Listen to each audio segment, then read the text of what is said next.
Baik, Assalamualaikum warahmatullahi wabarakatuh. Salam. Waalaikumsalam. Waalaikumsalam warahmatullahi Shalom, wabarakatuh. shalom, namo buddhaya, Om Swastiastu, salam kebajikan bagi kita semua. Selamat malam kawan-kawan sekalian. Pertama-tama saya ucapkan selamat datang pada acara rapat DPR daring dengan mengusung tema Upper Middle Income Country, The Next Level of Indonesia yang diselenggarakan pada tanggal 14 Juli 2020.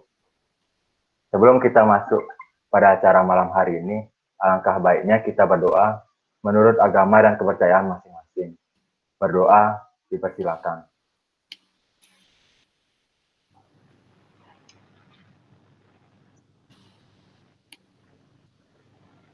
Berdoa selesai. Baik kawan-kawan sekalian, sebelumnya perkenalkan nama saya Bima Suryajaya dari Fungsionaris Kastrat BEM FEB UB yang pada malam hari ini saya bertugas untuk menjadi moderator yang akan memandu jalannya acara. Kepada kawan-kawan sekalian, saya ucapkan terima kasih atas kehadirannya dan perlu saya informasikan bahwa saat ini yang telah bergabung bersama kami yaitu sejumlah 39 orang. Serta pada saat ini telah hadir di tengah-tengah kita dua pemateri yang sangat luar biasa, yaitu ada Prof. Devanto Sasta Pratomo, SE MSI PhD, selaku Guru Besar Fakultas Ekonomi dan Bisnis Universitas Brawijaya. Terima kasih dan selamat bergabung Prof. Devanto. Ya, makasih. Kemudian telah hadir juga di tengah-tengah kita Bapak Muhammad Reza Hafiz Akbar SE, selaku peneliti Indef bidang makroekonomi and finance. Dan saat ini beliau juga sedang menjadi staf khusus kepresidenan di bidang Kementerian Tenaga Kerja. Terima kasih dan selamat bergabung Bapak Reza, Mas Reza. Ya Mas, sama-sama. Oke, sebelum kita mulai acara pada malam hari ini, saya akan membacakan rundown rapat DPR. Yang pertama, pembukaan. Yang kedua, pembacaan pengantar materi oleh moderator, yaitu saya sendiri. Kemudian yang ketiga, pemaparan materi pertama oleh Prof. Devanto. Kemudian yang keempat, pemaparan materi oleh Mas Reza. Yang kelima, sesi tanya jawab. Dan yang terakhir, penutupan oleh moderator. Baiklah, sebelum pemateri menyampaikan materinya, dimohon kepada peserta untuk mematikan mikrofon selama materi berlangsung. Dan sebelum memasuki sesi materi, saya akan membacakan pengantar terkait materi pada malam hari ini.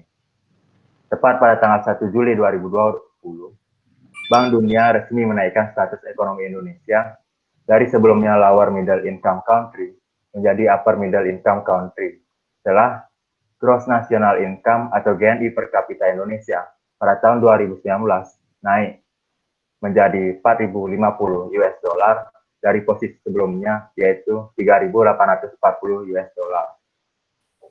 Berubahnya status ekonomi Indonesia di balik naiknya status tersebut tentu terdapat beberapa konsekuensi tersendiri dalam ketetapannya yang membuat Indonesia harus lebih extraordinary dari status ekonomi sebelumnya.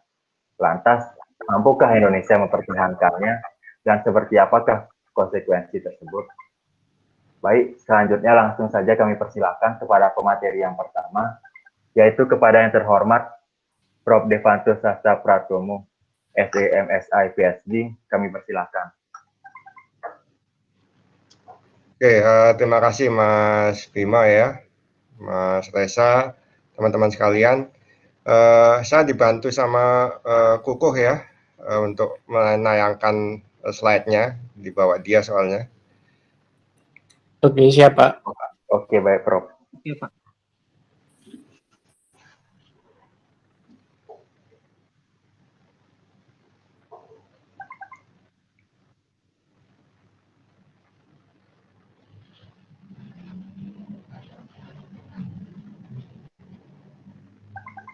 Apa sudah terlihat di screen? Belum. Belum.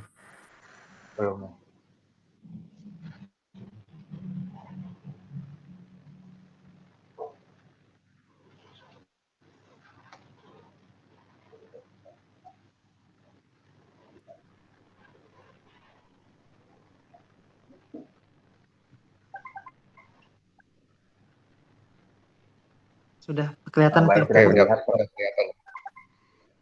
Oke, udah kelihatan, Go. Baik, ya. Terima kasih. Selamat malam, teman-teman sekalian. Assalamualaikum warahmatullahi wabarakatuh. Waalaikumsalam warahmatullahi wabarakatuh. Ya, saya ini sharing tentang kondisi Indonesia saat ini ya. Jadi beberapa waktu yang lalu World Bank atau Bank Dunia menyampaikan bahwa Indonesia sekarang memasuki kategori yang lebih tinggi, yaitu yang disebut sebagai upper middle income class atau upper middle income country. Setelah kita 15 tahun lamanya itu terkategorikan sebagai negara yang middle class tapi lower, jadi menengah tapi yang bawah. Jadi sejak tahun 2020 ini Indonesia masuk ke kategori yang middle class tapi yang atas ya. Oke, masuk next Mas Koko.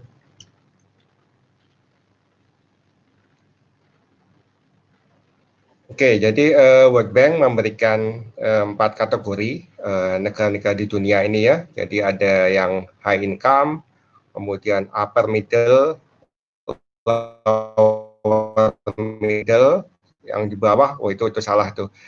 Dia low income ya, low income paling rendah ya. Nah, Indonesia masuk kategori yang upper middle income, jadi dia saat ini memiliki GNI atau Gross National Index yang di atas 4046. Jadi yang dikategorikan sebagai upper middle income country adalah di antara 4046 sampai dengan 12.500 US dollar ya. Ini klasifikasi pendapatan dari World Bank. Kita naik kelas dari yang lower kemudian menjadi yang upper ya. Ini sendiri definisi atau klasifikasi dari World Bank ini sebenarnya ada perubahan ya. Jadi tahun 2019 ini untuk menjadi upper hanya 3.900. Kemudian tahun 2020 dia untuk menjadi upper itu harus punya GNI 4.000 sekian USD ya. Oke, next Mas Kuko.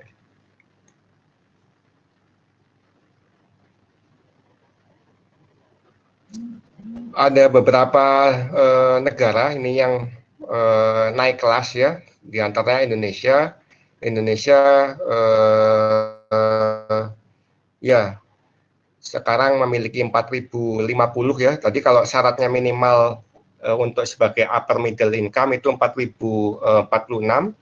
Nah, sekarang Indonesia di atasnya jadi 4.050. Meskipun di atas termasuk sebagai kategori upper middle, tapi dia ada di semacam di batas gitu ya, antara atas tapi ya masih agak bawah juga. Jadi bisa diduga sebenarnya posisi ini masih rentan, masih gampang untuk turun lagi.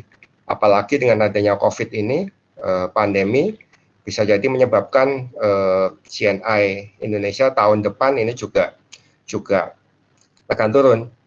Sebagai informasi, definisi ini atau GNI ini didapat Indonesia adalah pada tahun 2019. Jadi angka ini adalah sebenarnya angka sebelum COVID.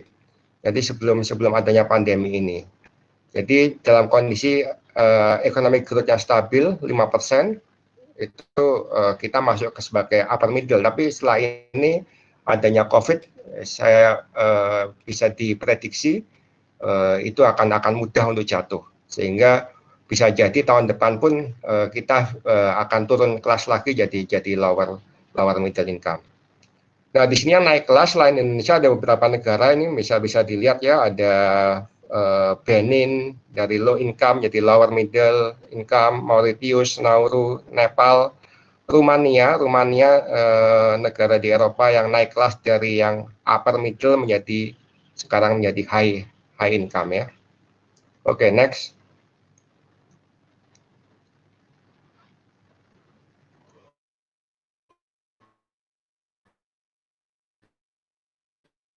Tadi naik kelas kemudian juga gitu.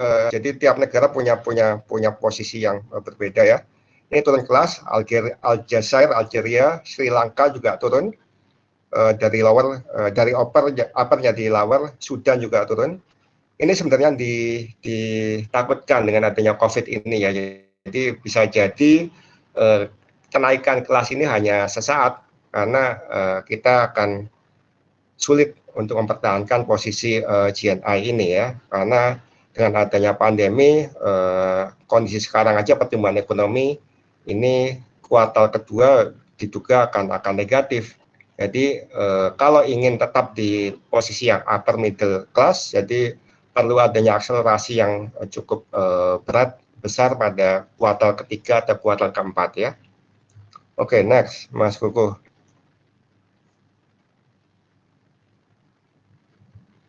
Ini beberapa perbandingan dengan negara tetangga kita ya. Jadi yang masuk ke upper middle income kita sekarang bisa disejajarkan atau disetarakan dengan Malaysia dan Thailand yang lebih dulu mencapai posisi ini. Kemudian di high income ada dua negara sebenarnya di tetangga kita, ada Singapura, Brunei, dua-duanya negara kecil, jadi ngurusnya juga lebih mudah. Sedangkan yang di lower middle di bawah kita banyak negara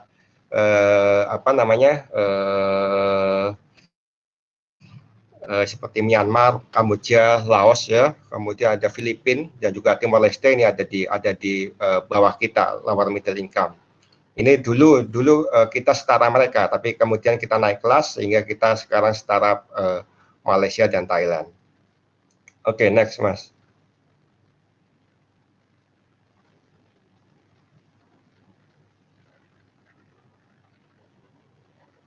Oke, ini beberapa perbandingan lagi. Jadi ya ini gambarnya agak kecil ya, tapi di situ menunjukkan berapa lama sebenarnya suatu negara itu akan naik kelas ya. Jadi misalkan di sini ada Singapura. Singapura untuk menjadi high income, untuk menjadi, dan juga Indonesia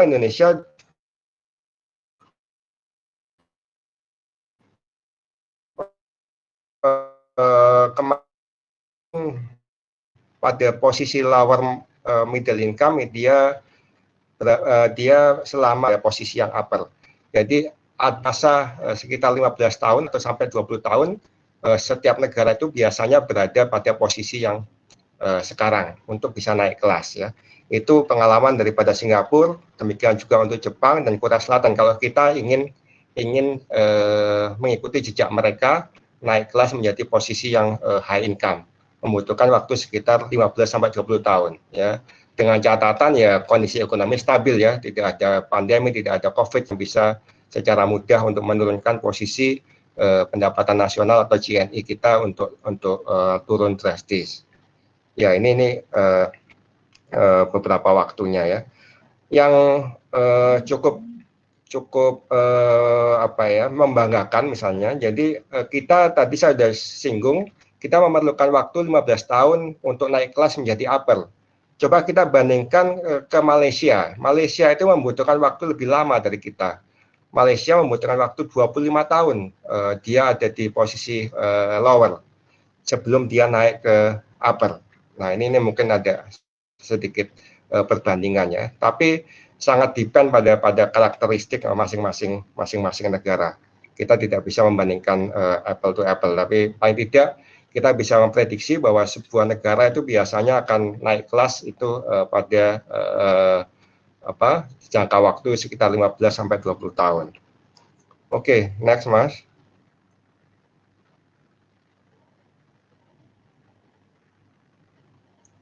Ya, ini beberapa grafik yang mungkin kecil nanti bisa di-share. Kita lihat mungkin yang di level bawah itu ada Indonesia dan beberapa negara yang upper di situ ya.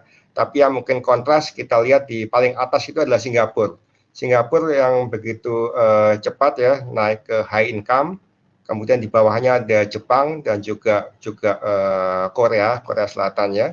Jadi di situ kita lihat berapa jangka waktunya. Ini kelihatan secara time series dari tahun 70 sampai tahu akselerasi setiap negara untuk bisa naik kelas. Dari ini bisa disimpulkan bahwa Singapura, Jepang, dan juga Korea, 3 negara high income di Asia, ini berhasil menjadi negara yang tergolong sebagai high income ini antara 15 sampai 20 tahun. Ya, sedangkan yang di level bawah itu ada misalnya negara Brasil, Malaysia, Meksiko, dan Thailand, termasuk Indonesia. Kalau kita tidak bisa melakukan akselerasi seperti grafik di atasnya, seperti Singapura, Jepang, atau Korea, kita stabil terus itu seperti di bawah itu, maka itulah yang disebut sebagai middle income trap, atau kita terjebak dalam posisi middle income, tidak bisa untuk pindah ke high income. Jadi diperlukan akselerasi agar bisa jalannya bisa secepat seperti Singapura, Jepang, atau Korea, ya. Oke, next, Mas Kuh.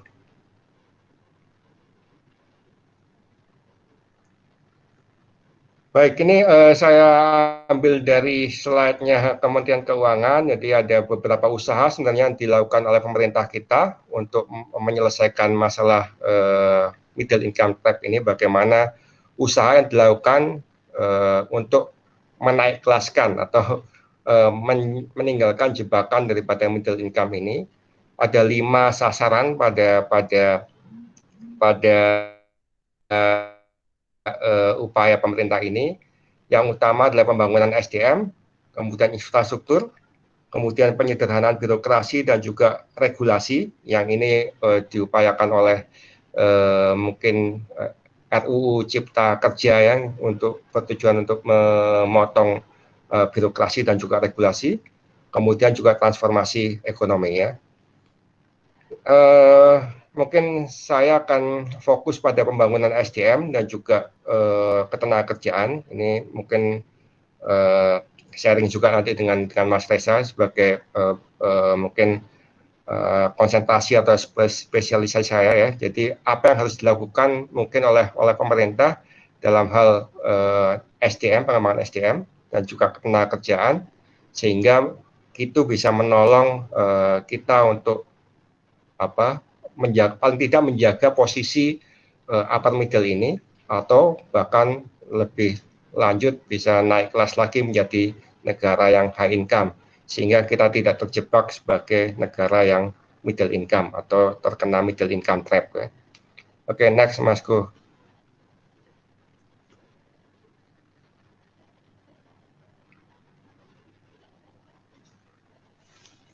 Baik, ya ini beberapa intervensi kebijakan. Jadi ternyata ini saya ambil dari data Sakernas, ya, yang tergolong sebagai middle class ini mengambil definisi dari World Bank juga. Middle class ini adalah 80% adalah memiliki pendidikan setara SMA, sehingga intervensi kebijakan terkait SDM untuk menaikkan kelas atau paling tidak menjaga posisi kita sebagai negara yang upper middle income, maka dibutuhkan keseriusan kita untuk meningkatkan tingkat pendidikan kita paling tidak setara SMA. Di sini data Sakernas menunjukkan bahwa sebagian besar penduduk Indonesia atau labor force, angkatan kerja di Indonesia ini didominasi oleh pendidikan yang SMP atau di bawahnya. Ini terlihat yang di grafik warna biru, ya. Yang merah adalah SMA dan juga yang hijau adalah perguruan tinggi atau universitas. Padahal yang dikatakan middle class ini 80% harus SMA Indonesia agar paling tidak sebagian besar daripada labor force-nya, angkatan kerjanya memiliki pendidikan setara SMA. Meskipun yang sebelah kanan ini untuk yang penduduk usia muda 20-29 tahun ini sudah ada jadi yang grafik warna merah yang lebih tinggi dibandingkan yang biru, ya. Namun secara keseluruhan yang biru masih lebih tinggi daripada yang merah. Jadi yang pendidikan yang SMP masih mendominasi SMA. Padahal untuk middle class kita membutuhkan lebih banyak pekerja atau angkatan kerja memiliki at least pendidikannya adalah setara dengan SMA. Ini masalah pendidikan. Oke, next, Masku.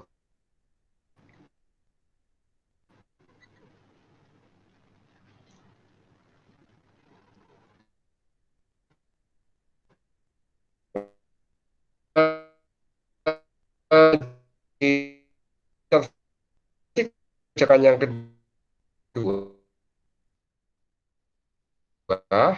ini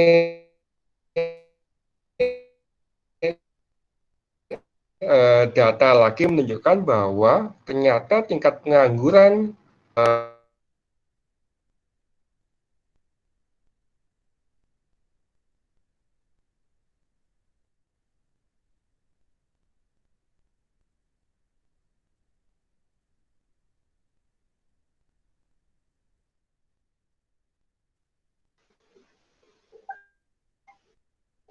Mohon maaf, Prof. Suaranya terputus.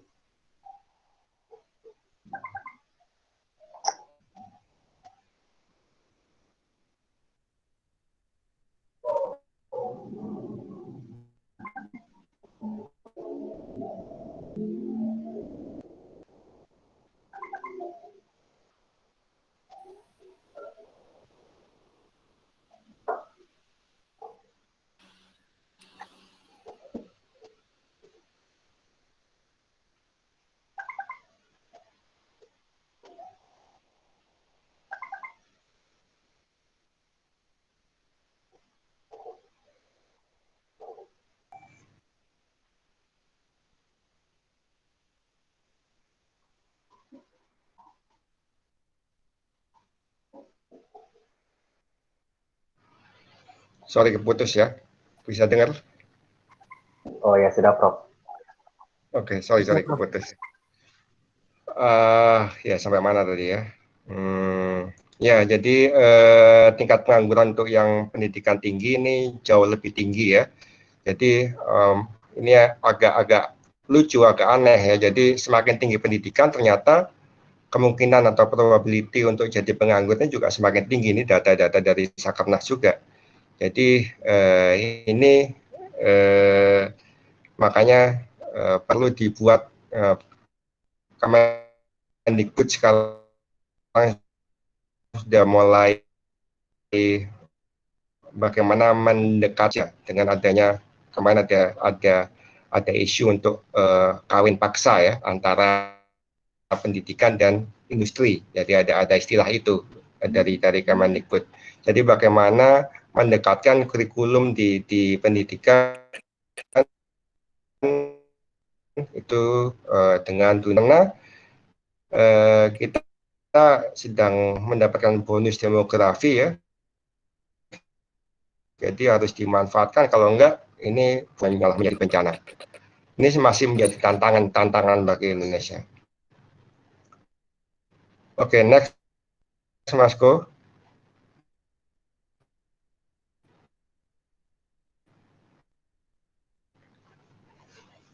Oke, yang ketiga ini mungkin terkait dengan pekerja kita. Untuk menjadi negara yang naik kelas tentunya harus ada semacam update skill daripada pekerja yang sudah bekerja. Ini mungkin upaya yang harus diusahakan oleh Indonesia misalnya untuk merevitalisasi daripada BLK, kemudian juga ya biasanya sih kalau yang pekerja ini jarang kembali lagi untuk ke sekolah, jadi mereka akan sangat tergantung pada training yang ditawarkan oleh perusahaan ya. Jadi bagaimana meningkatkan skill dari pekerja kita sudah masuk di dunia kerja. Saya kira itu dapat membantu untuk meningkatkan level income kita dari sisi kualitas SDM. Jadi tidak selamanya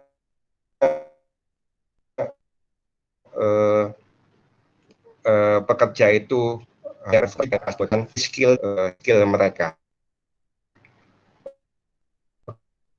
Oke, next Mas Ko.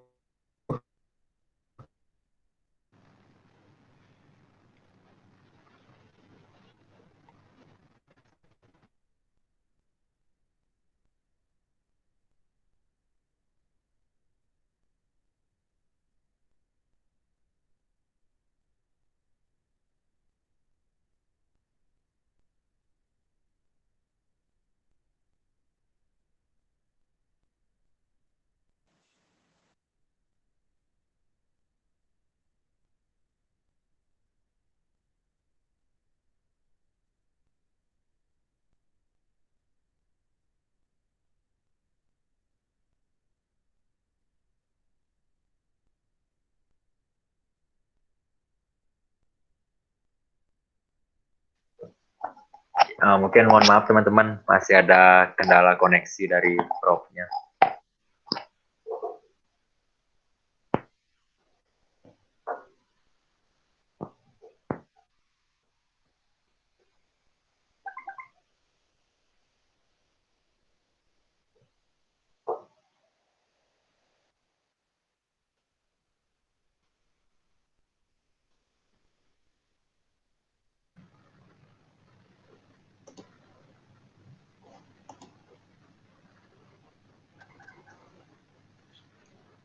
Oke, next Mas Koko.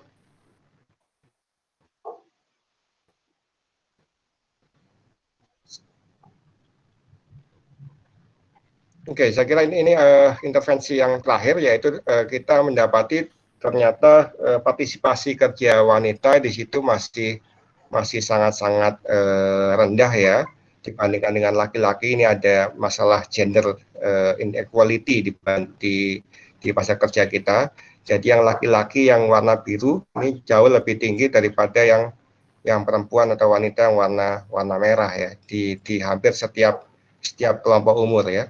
Jadi di sini perlu adanya, padahal ya di banyak negara maju ini partisipasi wanita ini sudah setara atau seimbang dengan partisipasi kerja di laki-laki.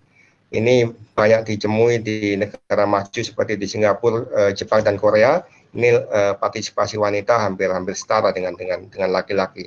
Padahal di Indonesia di sini kita lihat secara jelas bahwa yang laki-laki jauh lebih tinggi dibandingkan yang wanita. Jadi di semua kelompok umur yang ada ya.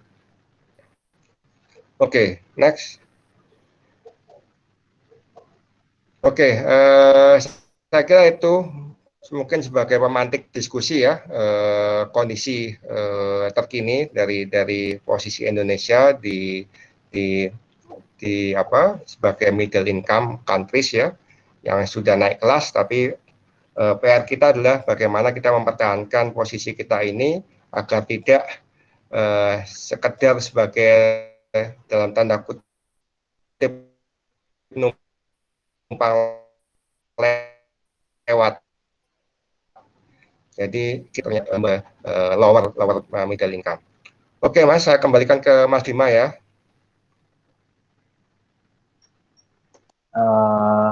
Baik, terima kasih banyak Prof. Devanto atas pemaparan materinya. Tadi sangat menarik sekali ya, di mana salah satu cara supaya Indonesia bisa keluar dari middle income trap itu ternyata lewat jalan pendidikan, pelatihan-pelatihan, serta ternyata tenaga kerja wanita juga sangat mempengaruhi bagaimana negara itu bisa naik ke high income, seperti itu. Selanjutnya, kita akan masuk kepada pemateri yang kedua, yaitu kepada Mas Reza. Kami persilakan. Oke, baik. Saya bisa share ini ya, bahan ya. Boleh, Mas.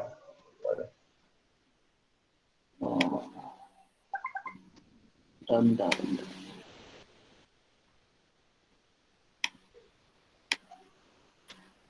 Kelihatan nggak? Masih loading. Kelihatan, Mas. Oh, sudah terlihat, Mas. Wes ya. Sampun, Mas. Sudah ya, oke. Ya, sudah. Oke. Mana nih? Kok hilang di saya? Bentar.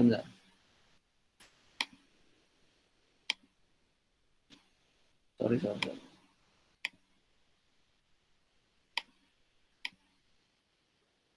Oke, kelihatan ya, udah ya. Gini aja deh.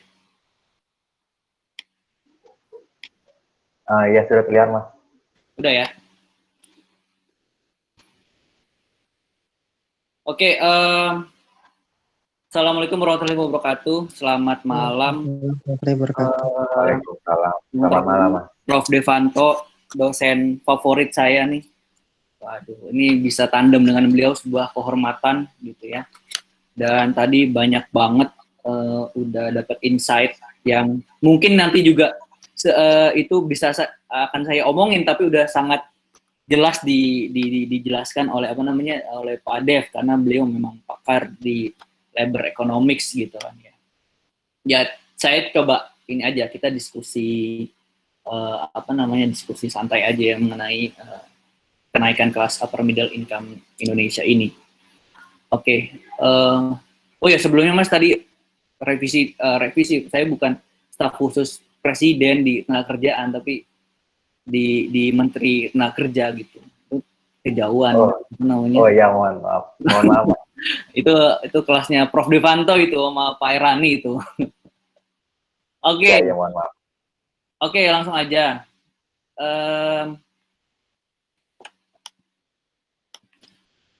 Jadi itu tadi yang setelah dibilang Prof Devanto itu ya, kita berhasil naik dari lower middle jadi upper middle. Tapi kalau kita lihat Indonesia itu hanya cuma nempel doang gitu, karena kita lihat GNI per kapitanya aja hanya 4.050. Itu sangat, cuma beda $4 per kapita aja dengan batas bawahnya seperti itu. Nah, ini yang tadi juga dibilang Prof Dev, bahwa ini sangat rentan kalau kita balik lagi ke lower middle income, karena dengan adanya pandemi gitu ya, dengan skema pesimis itu Indonesia bisa growth-nya itu minus gitu. Nah, kalau growth minus, negatif, otomatis GDP-nya itu akan rontok gitu, akan turun. Nah, itu jadi sedangkan klasifikasi kelas itu di-update gitu ya setiap tahun. Nah, ini yang makanya saya bilang, kalau kita mau tetap bisa berada di kelas upper middle, maka tantangannya sangat berat di tahun ini, apalagi kalau dihitungnya berdasarkan tahun 2020 gitu, dengan adanya pandemi. Saya rasa bukan Indonesia aja memang yang akan menghadapi situasi tantangan penurunan kelas dari upper ke balik lagi ke lower gitu ya, karena negara-negara lain juga growth-nya terkoreksi cukup dalam. Indonesia masih mending lah, bisa tumbuh positif 0, aja itu udah alhamdulillah gitu menurut saya. Kalau itu dijaga, otomatis insya Allah kita masih tetap bisa berada di kelas upper middle. Namun banyak sekali PR-nya gitu ya, yang harus kita lakukan. Ini perbandingan tadi Prof juga udah membandingkan, saya nggak mau ngulang lagi. Kalau kita lihat kalau kita lihat di sini ya, range di lower middle income itu kan dari 1.000 sampai 4.000 itu relatif lebih rentangnya lebih sedikit ya dibandingkan dengan upper middle yang rentangnya dari 4.000 sampai 12.535. Nah, ini kalau kita nggak bisa growth-nya itu optimis gitu ya, growth-nya itu terus menanjak gitu, setidaknya setelah nggak ada yang bisa memprediksi sih ya pandemi itu berakhir kapan. Setidaknya setelah tahun 2021 lah, itu dengan kebijakan yang tepat, dengan pembelajaran learning curve selama pandemi itu, kita masih bisa menjaga growth-nya itu, maka kita masih punya optimisme untuk tetap berada di upper, bahkan untuk keluar dari upper middle menjadi high income. Tapi ada jebakannya itu, ada jebakan middle income trap.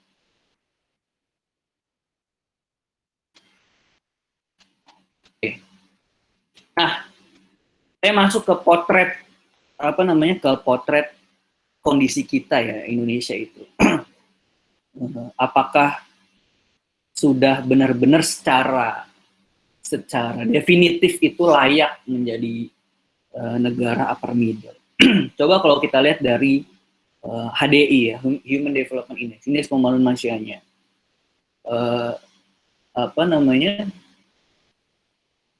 Kita masih berada di bawah negara tetangga lah. In case Malaysia, Thailand, even Filipina. seperti itu. Nah, ini menunjukkan kesejahteraan kesejahteraan masyarakatnya itu, dan juga ya expectation life gitu, dan juga SDM-nya dilihat dari rata-rata sekolah itu masih punya banyak tantangan gitu ya, agar layak masuk disejajarkan dengan negara-negara middle income, setidaknya dengan negara-negara tetangga kita lah, seperti itu. Korea itu luar biasa. Korea itu kan ketika krisis 98-99 itu posisinya tidak jauh berbeda dengan Indonesia, tapi dia bisa reform gitu ya, economic reform, economic reform ya, terutama economic education reform segala macam itu, institutional reform.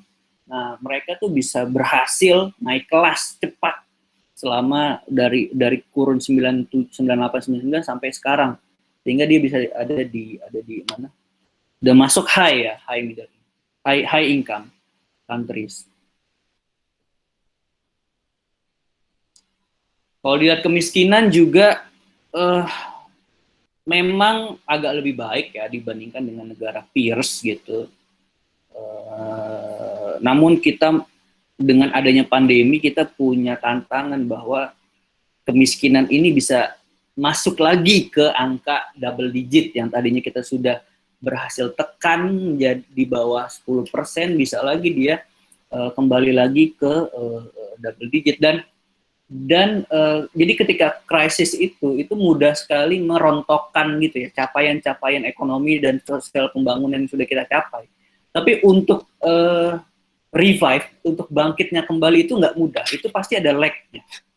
Nah, makanya butuh kebijakan-kebijakan yang memang extraordinary gitu, agar bisa kembali lagi dengan capaian yang sudah kita tunaikan selama 5 tahun, 10 tahun terakhir. Kita lihat lagi dari ketahanan pangan kita penduduk terbesar keempat gitu ya, keempat. Tapi food security kita itu masih sangat rentan, masih sangat rentan jika dibandingkan dengan negara-negara lain gitu ya.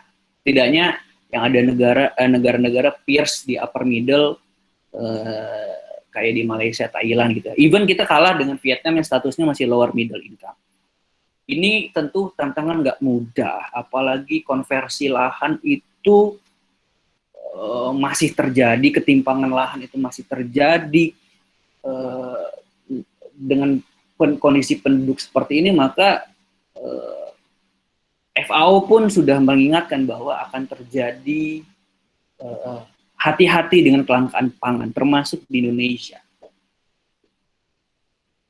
Kita mungkin masih terngiang kita negara agraris, tapi kita belum bisa punya food security maupun kemandirian pangan yang mumpuni seperti itu. Nah, ini jadi tantangan kita sebenarnya. Kalau kita mau naik kelas, tentu ketahanan pangannya juga harus linear gitu ya. Pangan. Belum lagi masuk ke isu nanti selain pangan, gizinya seperti apa. Gizi itu akan gizi itu akan menentukan kualitas sumber daya manusia kita ke depan. Lanjut lagi, ada indeks daya saing kita ini yang selalu digaungkan oleh presiden gitu. Karena kaitannya dengan growth ekonomi dan faktor dorongan push dari investment gitu, dari investasi, dari sisi supply. Indonesia itu ya kita bisa bilang bahwa capaiannya memang cukup membanggakan ya, baik ya, maksudnya dari 44 di tahun 2010 menjadi peringkat 36 di 2017, tapi kemudian ada koreksi lagi. Ini koreksinya juga perlu dilihat karena ada perubahan metode dalam penghitungan Global Competitiveness Index gitu. Tapi meskipun begitu kita masih ada di peringkat 50 dunia gitulah ya. Itu faktornya banyak sekali, mulai dari institutions, mulai dari kemudahan berbisnis gitu ya. supply tenaga kerja, tingkat inovasi dan segala macamnya itu kita masih tertinggal. Nah, tentu ini kan merupakan indeks komposit ya, gabungan. Kalau kita pecah per subindikator itu pasti akan kelihatan kita lemahnya itu ada di mana. Teman-teman BEM saya yakin harus melek dengan data ini dan nanti bisa dicari sendiri ya subkomponen dari dari competitiveness index kita itu seperti apa. Selanjutnya ini berkaitan juga inovasi kita jika dihitung dengan innovation index itu masih sangat rendah juga gitu. Kalau kita lihat itu kan banyak sekali. Ini kelihatan nggak ya? Saya kelihatan slide saya atau kelihatan file yang lagi saya buka ya? Mas Bima. Kelihatan kok slide-nya, Mas. Slide-nya kelihatan ya? Ya, slide-nya kelihatan. Ya, oke. Ya, itu mulai dari institutions, ada political environment, regulatory environment, segala macam. Regulatory environment kita itu peringkat regulasi kita itu ada di peringkat 128. Ya kan? Makanya ada sekarang itu lagi bergaung omnibus law. Jadi banyak hal yang diatur dalam omnibus law, bukan hanya klaster ketenagakerjaan, itu perlu diketahui bersama juga, bukan hanya klaster ketenagakerjaan, tapi juga banyak banyak sektor-sektor lain yang terkait gitu dalam omnibus law. Memang tidak dapat dipungkiri ada mungkin aturan-aturan yang sifatnya itu mungkin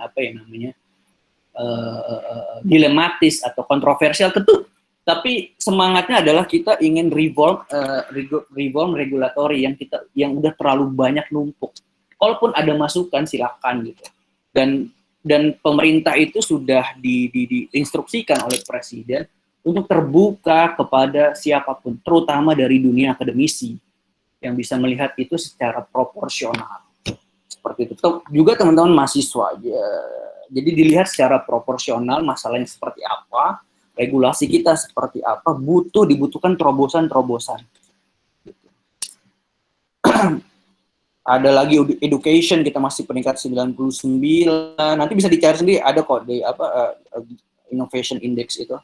Ada lagi yang kita itu masih kurang kayak business sophistication itu salah satu subindikatornya ada knowledge workers gitu ya, tenaga kerja berpendidikan, berskill gitu, yang punya skill itu masih peringkatnya di ratusan. Seperti itu jadi PR-nya saya saat ini ya, yang sedang membantu Menteri Ketenagakerjaan itu, kita berjibaku. Nanti akan saya tunjukkan sedikit upaya kita yang kita lakukan. Ya macam-macam itu masih, kalau kita kompositkan semuanya, indeks inovasi kita masih sangat rendah. Bahkan di bawah Filipina. Nah, saya juga mau lihat potret employment di sektoral ya, dibandingkan dengan kelas-kelas negara berpenghasilan. Kalau kita lihat di upper middle itu dalam kurun waktu 2 dekade itu, dua dekade lewat, hampir 3 dekade itu ya. Ya, itu ada transformasi dari sektor agriculture ke sektor jasa. Ini yang menarik.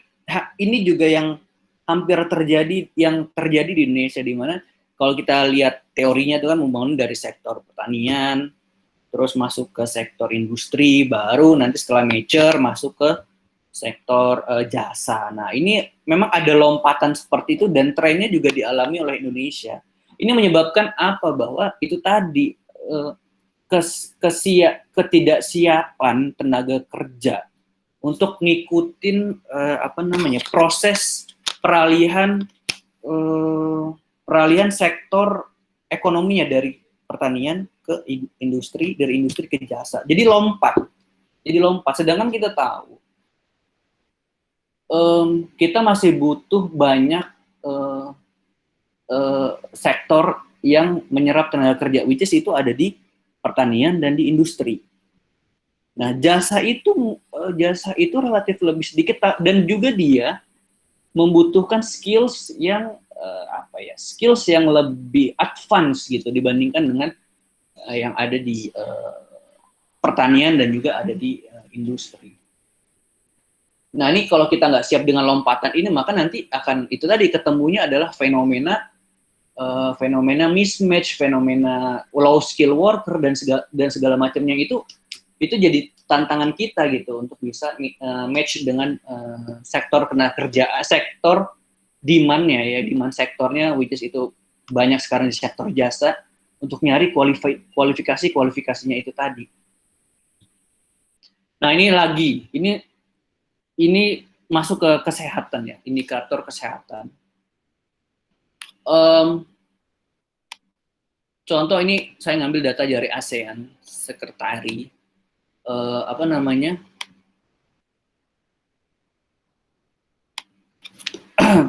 imunisasi deh, coba kita lihat. Imunisasinya Indonesia nih against measles itu apa? Campak. Itu itu masih rendah dibandingkan dengan yang lain gitu. Jadi ini kan investasi gitu.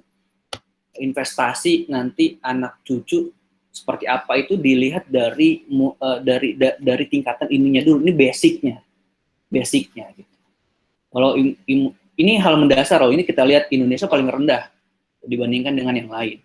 Even bahkan untuk Laos, Kamboja, karena kita ada tinggal di negara tropis ya. Ini juga DPT sama gitu. Walaupun lebih tinggi tapi tetap statusnya masih rata-rata masih rendah dibandingkan dengan yang lain yang mengalami peningkatan pesat gitu ya. Investasi dan belanja fiskal di sektor kesehatan makanya itu jadi prioritas pemerintah saat ini, apalagi ada COVID, itu jadi batu loncatan bagi kita untuk bisa serius nanganin masalah sektor kesehatan gitu ya. Ini mendasar lagi. Tingkat akses terhadap air minum air minum yang higienis lah ya, yang layak itu masih rendah gitu dibandingkan dengan yang lain. Belum semuanya populasi tercover oleh safe drinking water gitu. Jadi menurut saya gini, gimana kita bisa membanggakan diri menjadi upper middle countries jika kondisinya kita untuk dapat air minum yang layak aja itu masih sulit kan gitu. Selanjutnya sanitasi, sama juga begitu. Ini maksudnya kita masuk ke upper middle, udah masuk golongan menengah atas, tapi sanitasi kita masih kurang gitu kan. Jadi gimana ya, bukan malu sih, tapi nggak enak hati aja gitu maksudnya. Nggak enak hati ya kan. Kalau dibandingkan indikator kesejahteraan kita dengan negara lain tuh jadinya nggak enak sendiri. Nanti akan saya lanjut sedikit, tapi karena di TOR itu ada dampaknya Indonesia naik kelas itu seperti apa, saya agak loncat aja ya. Mohon izin nih Prof, nih agak loncat nih Prof. Jadi memang kita naik kelas itu ada potensi gitu ya, dari sisi ekonomi terutama. Jadi leverage-nya ekonomi Indonesia itu dilihat, cakupnya besar ya, gitu, cakupannya besar ya. Juga bisa ngelihat minat investasi gitu yang kita harapkan kan sebenarnya dengan kita keluar masuk ke upper middle itu investor tuh melihat Indonesia tuh seksi gitulah ya, semakin seksi ekonomi untuk ekonominya untuk menanamkan modal di sini. Kita juga punya punya chance untuk menekan defisit neraca dagang kita untuk bisa melakukan kerjasama perdagangan internasional dengan negara-negara lain gitu. Ini kan daya saing ekonomi memperkuat dukungan pembiayaan, tapi ini dalam kondisi normal. Masalahnya setelah krisis ini nggak semuanya bisa berlaku. Gitu. Semuanya bergantung pada tergantung pada upaya eh, penyelamat bukan upaya kita memitigasi tidak meluasnya COVID di Indonesia. Itu yang akan dilihat sebenarnya. Karena ketika COVID itu sudah dimitigasi, kurvanya melandai, otomatis kegiatan ekonomi akan bergerak gitu kan. Karena aktivitas kita kan dibatasi. Gitu. Perkuliahan aja dibatasi kan, segala macam. Lanjut aja, lebih cepat. Ya, dampak negatifnya itu tadi. Nah, mungkin kita justru nggak dapat dampak positifnya, bisa jadi justru dapat dampak negatifnya yang ada.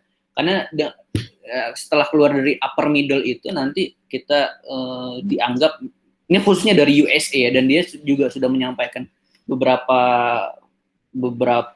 momen yang lalu gitu bahwa kita tidak dapat keringanan tarif GST itu ya, tarif untuk kemudahan ekspor seperti itu. Terus mencari pembiayaan murah juga semakin terbatas karena dianggapnya udah upper middle, otomatis dia bisa punya sumber pembiayaan yang kuat gitu ya. Makanya nanti dana-dana murah itu nggak sulit kita cari gitu.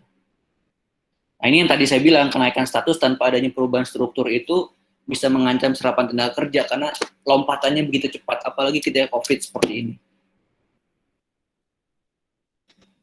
Ini yang tadi sudah saya sampaikan bahwa momentumnya kita bisa ambil, ada proyeksi-proyeksi yang mengatakan Indonesia bisa revive 2021 gitu ya dengan cepat. Tapi ini masih sekali lagi tergantung pada penanganan COVID di dalam negeri kita sendiri. Pada 2043 juga di proyeksi Indonesia punya high income level, yaitu memang perlu ekstra kerja keras gitu. Itu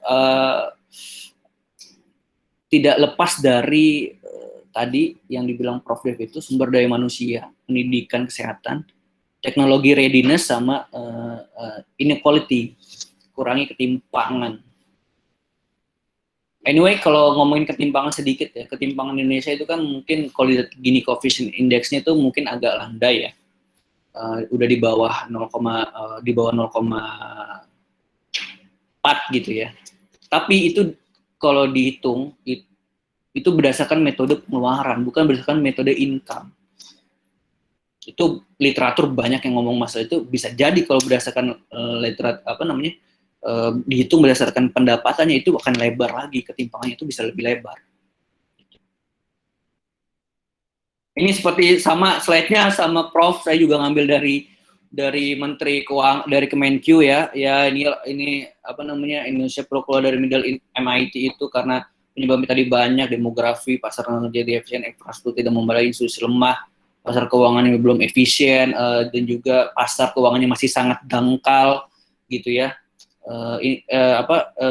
Financial inclusion-nya itu masih sangat rendah, diversifikasi produk yang lemah sehingga kita tidak punya keunggulan kompetitif gitu ya, dan rendahnya inovasi.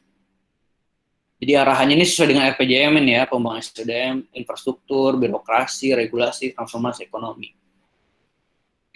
Oke, lanjut aja, mungkin udah agak terlalu lama saya ngomong. Tingkat produktivitas kita juga rendah juga dibandingkan dengan negara peers gitu ya, negara-negara lain. Informal kita mendominasi dibandingkan dengan formal, dengan profil sebagian besar itu tenaga kerjanya berpendidikan SMP ke bawah,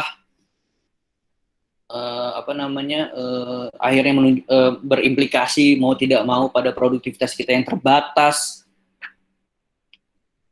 Daya saing ekonomi perlu ditingkatkan dari institutions, infrastruktur, ICT adoption, apalagi sekarang lagi COVID, ini waktunya kita buat mengadopsi teknologi seluas-luasnya di segala bidang gitu ya. Sektor kesehatan ini dibandingkan dengan Singapura ini nomor 1 ya, masih disparity-nya masih sangat rendah. Yang paling bagus cuma market size. Iya pasti karena populasi kita banyak banget. Labor market-nya masih rendah, produk marketnya masih rendah, kalah lah ya ini. manufaktur tadi yang saya bilang lagi kita loncat gitu ya, dan manufaktur kita ternyata masih didominasi oleh yang sifatnya low tech. Jadi daya ungkit ekonominya, daya ungkit ekspornya gitu ya, kalau kita ekspor perdagangan internasional itu value added-nya itu lebih rendah dibandingkan dengan yang kita produksi dengan teknologi tinggi. Makanya kita butuh investasi dan segala macamnya, riset harus dibanyakin, dana riset lebih didorong segala macam itu. Dan itu juga ada pentingnya pentingnya kolaborasi antara dunia usaha, dunia studi itu dengan Civitas Akademika seperti itu. UDB ini tadi ya, easy of doing business, kemudian berusaha kita masih sangat rendah, baik dari masih rendah gitu ya, masih banyak peringkatnya itu masih ratusan, masih banyak yang harus diperbaiki, terutama dari starting bisnisnya aja itu masih lama gitu ya, kalau mau apply bisnis tuh masih lama gitu di Indonesia, makanya sulit untuk kompetitif. Nah ini bonus demografi kita belum termanfaatkan, banyak sekali aspiring middle class gitu ya, middle class yang tumbuh tapi berpotensi, yang tadi Prof bilang sekali lagi, yang berpotensi untuk jadi pengangguran. Nah ini kan masalah yang sangat struktural gitu ya, masalah yang sangat pelik gitu. Makanya memang kolaborasi tadi pendidikan dan dunia industri itu juga harus sinkron, dan udah mulai dimulai gitu ya. Plus nanti ditambah di top up juga, di backup dengan pelatihan vokasi yang ada di Kemenaker seperti itu, terutama untuk reskilling dan upskillingnya. Itu kondisi tenaga kerja kita yang penganggur itu lulusan pendidikan menengah ke atas, tapi yang kerja itu pendidikan menengah ke bawah dan terkonsentrasi di sektor pertanian. Ini juga fenomena net ini jadi masalah kita ya.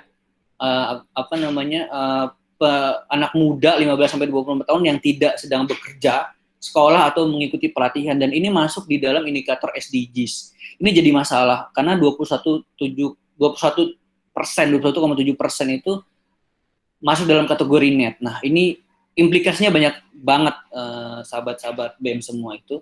Nah ini menurut saya yang bisa jadi harus jadi concern ya BEM di FEB itu, gimana caranya kita bisa punya program-program yang bisa menyentuh ke teman-teman muda kita, agar mereka itu tidak menjadi eksternalitas negatif itu dari proses pembangunan ekonomi ini. Nanti bisa dilihat sendiri ya, dibaca. Ini mungkin sedikit sekali menambahkan tadi dari sisi vokasinya Kemenaker gitu, pelatihan kita skilling dan upskilling gitu, upskilling dan reskilling bagi bagi pekerja gitu ya, maupun yang baru mau masuk kerja. Pertama kalau upskilling itu kita untuk meningkatkan produktivitas dan daya saingnya. Kalau reskilling mencegah dia pengangguran kembali agar dia tuh masih bisa match dengan kebutuhan dan juga klasifikasi jabatan yang diinginkan oleh perusahaan itu seperti apa. Nah, skilling ini buat teman-teman yang masih fresh graduate itu akan di skilling dulu sebelum dia masuk ke ke dunia kerja gitu. Jadi ini merupakan triangle yang tidak terpisahkan satu sama lain. Segala macam. Terima kasih. Mungkin itu dari saya. Mohon maaf banget nih kalau kelamaan. Mohon izin Prof. Sorry. Terima kasih. Assalamualaikum warahmatullahi wabarakatuh. Waalaikumsalam. Baik, terima kasih atas pemaparan materi dari Mas Reza tadi. Di mana menarik ya melihat naiknya status Indonesia menjadi upper middle income countries. Ternyata masih ada masalah-masalah lain seperti rendahnya HDI, kemiskinan, serta ketahanan pangan yang bahkan masih kalah dengan negara yang lower middle income. Selain itu juga dampak negatif dari naiknya status Indonesia itu juga masih ada, seperti ditakutkan bakal kesulitan mencari pembiayaan murah dan lain-lain. Baik, terima kasih dari kedua pemateri yang sangat luar biasa pada malam hari ini. Selanjutnya, maka akan kita lanjutkan kepada sesi tanya-jawab. Bagi peserta yang ingin bertanya, dapat mengisi kolom chat terlebih dahulu, dan setelah saya persilakan, penanya diharapkan untuk menyalakan mikrofon dan jika berkenan untuk menghidupkan kameranya. Setelah itu, kawan-kawan dimohon untuk melakukan perkenalan terlebih dahulu dan menyebutkan pertanyaan serta pertanyaan tersebut ditujukan kepada pemateri pertama atau kedua, atau keduanya pun juga dipersilakan. Baiklah, apakah dari teman-teman ada yang ingin bertanya? Baik, kepada penanya pertama, yaitu Saudara Anggean, dipersilakan. Ya, terima kasih Mas Moderator. Mungkin perkenalkan dulu, nama saya Gian dari jurusan akuntansi angkatan 2019. Sebenarnya ini buat dua-duanya sih, buat Mas Reza dan Prof. Devanto. Gini Mas, mungkin aku pengen masuk ke ranah politik dikit ya. Kan sebenarnya di Februari kemarin tuh sempat ramai ya, bahwa pihak dari perdagangan Amerika Serikat itu udah menjadikan Indonesia itu negara pendapatan menengah ke atas inilah, dan itu kan di situ masih menyebutkan bahwa GSP atau keuntungan seperti penurunan tarif ekspor impor dan sebagainya itu belum diturunkan. Nah, dan sekarang kan World Bank ini akhirnya menjadikan Indonesia ini menjadi pendapatan menengah ke atas, dan GSP yang diterima oleh negara berkembang seperti Indonesia kan itu otomatis hilang. Nah, ini sebenarnya aku pengen mengkaitkan aja sih dengan kejadian akhir-akhir ini di mana Amerika Serikat itu memberhentikan donaturnya ke WHO yang merupakan donatur terbesar gitu. Dan begitu juga dengan World Bank. World Bank kan kalau nggak salah itu Amerika Serikat itu memegang saham 30 atau 35% gitu ya di World Bank. Jadi sebenarnya apakah masalah Indonesia menjadi upper middle ini merupakan gimana ya? Ada unsur politik dari Amerika Serikat juga kah? Karena World Bank takut kehilangan donatur terbesarnya, atau gimana? Mungkin itu aja. Terima kasih, saya kembalikan ke moderator dan pemateri. Ya, baik. Terima kasih pertanyaannya dari Saudara Gian. Tadi Saudara Gian bertanya mengenai apakah kenaikan status Indonesia menjadi negara upper middle income countries itu ada kaitannya dengan politik Amerika Serikat itu sendiri, ataukah tidak? Mungkin dari Prof. Devanto terlebih dahulu, apakah dipersilakan untuk menjawab? Baik, terima kasih pertanyaan dari Mas Gian ya. Ya sebenarnya perhitungan dari tentang countries dari World Bank ini kan sudah ada sejak tahun 70-an ya. Jadi saya kira ini perhitungannya sebenarnya sudah cukup mapan, dalam artian terlepas dari adanya isu politik atau tidak, saya kira ini pengukuran ini sebenarnya sudah cukup mapan dan sudah memiliki sejarah yang cukup panjang.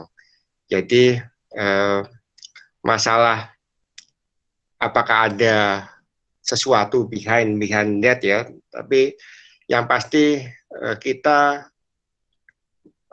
harusnya kita melihatnya ke depan, dalam artian terlepas dari adanya perhitungan itu, mau nggak mau kita harusnya memikirkan bahwa Indonesia sekarang sedang menuju ke arah yang lebih baik. Jadi saya mungkin lebih cenderung untuk memiliki mindset seperti itu.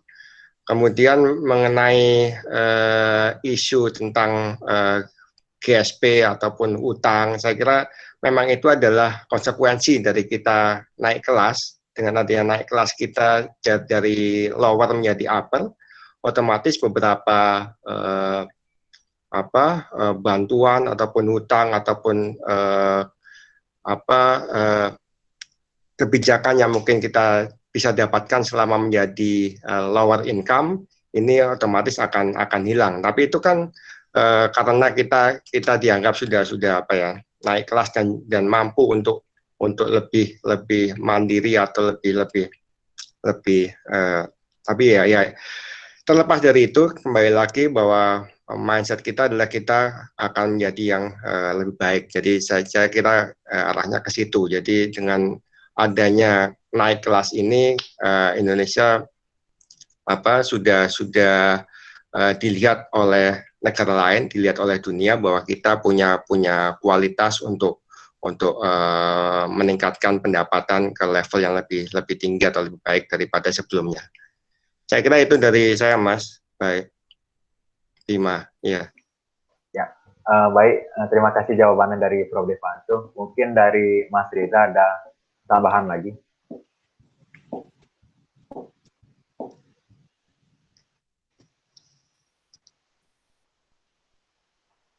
Mohon maaf, Mas, belum dihidupkan mikrofon.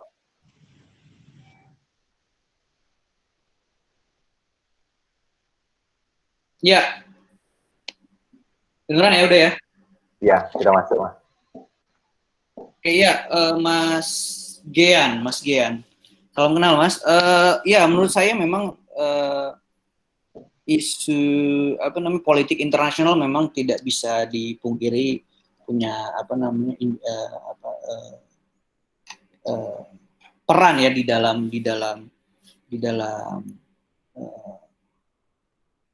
ekonomi internasional gitu ya, karena itu pasti dua hal yang sangat berkaitan gitu, apalagi dengan saya ngomongnya tanda kutip ya, kelakuannya US sekarang dipimpin oleh Trump itu sebagian menganggap aneh-aneh gitu kan, aneh-aneh di situasi pandemi itu kan makin aneh jadinya ya, bingung makanya saya juga. Nah, dan kontestasi dengan China, dengan Rusia itu tidak dapat dipungkiri juga punya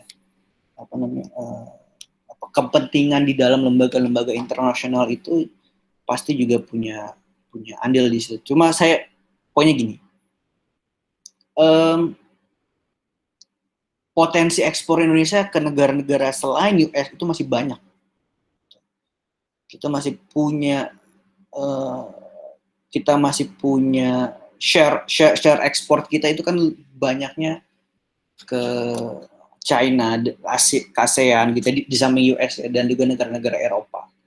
Cuma memang di situasi pandemi itu nggak mudah gitu untuk bisa kita melakukan perdagangan internasional karena banyak constraint juga ya. Kalaupun ada itu nggak bisa seoptimal ketika kita ada di posisi kondisi normal.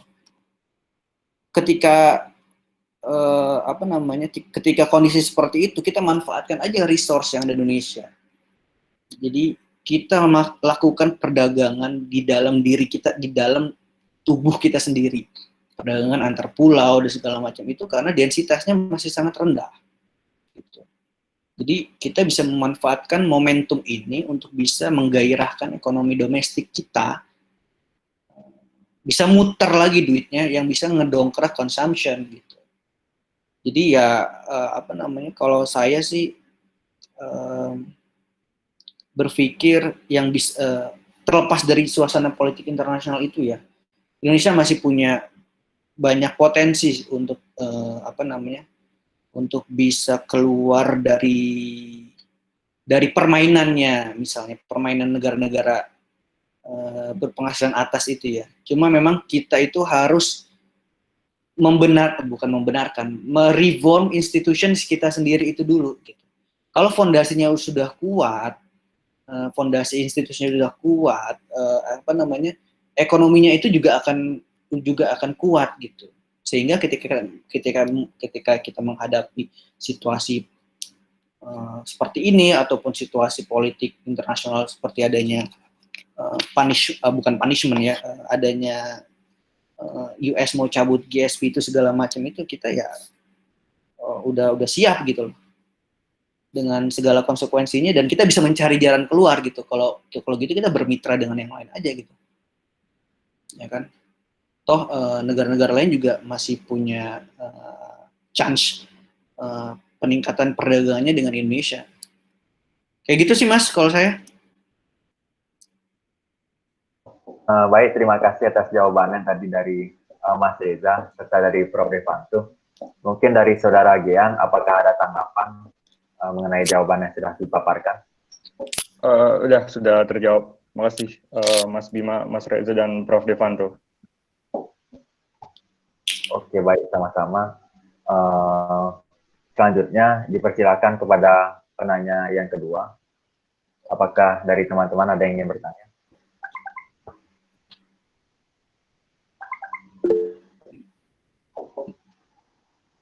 Ya, dipersilakan kepada Saudara Rizky untuk bertanya. Ya, terima kasih moderator atas kesempatannya. Izinkan saya perkenalkan diri, nama saya Rizky dari Manajemen 2019. Pertanyaan saya lebih terkhusus ke Prof. Devanto, yaitu terkait dengan policy intervention di bidang edukasi. Karena saat ini kebanyakan lulusan kuliah ini sedang mengalami permasalahan di finansial, dan kebanyakan juga murid-murid SMK ini yang telah punya skill dalam bekerja, sehingga mungkin masih ada kalah saing dengan para mahasiswa ini. Makanya tadi saya sempat melihat ada grafik, nah, murid SMK atau SMA di atas murid kuliah. Nah, kalau mungkin tanggapannya dengan Prof. Devanto terkait permasalahan yang akhirnya terjadi, realitanya yang terjadi saat ini, bagaimana, Prof? Karena mungkin mahasiswa kuliah ini belum ada bekal terkait bekerja yang tidak dipenuhi, nggak seperti anak-anak SMK pada umumnya. Terima kasih. Oke, terima kasih pertanyaannya dari Saudara Rizky.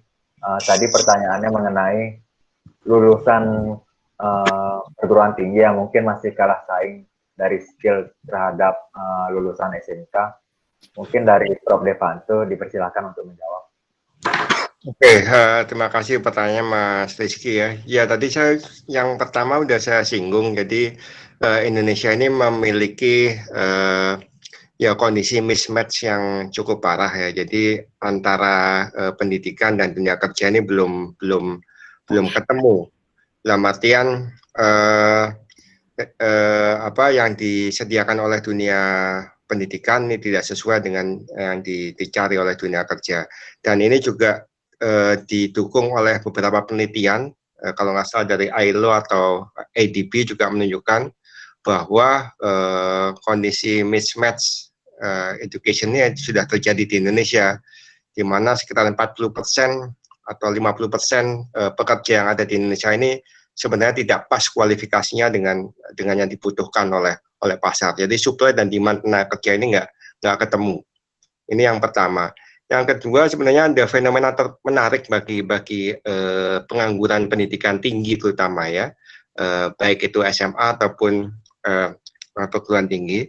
Jadi beberapa penelitian terakhir juga menunjukkan bahwa penganggur daripada pendidikan tinggi ini memiliki istilahnya adalah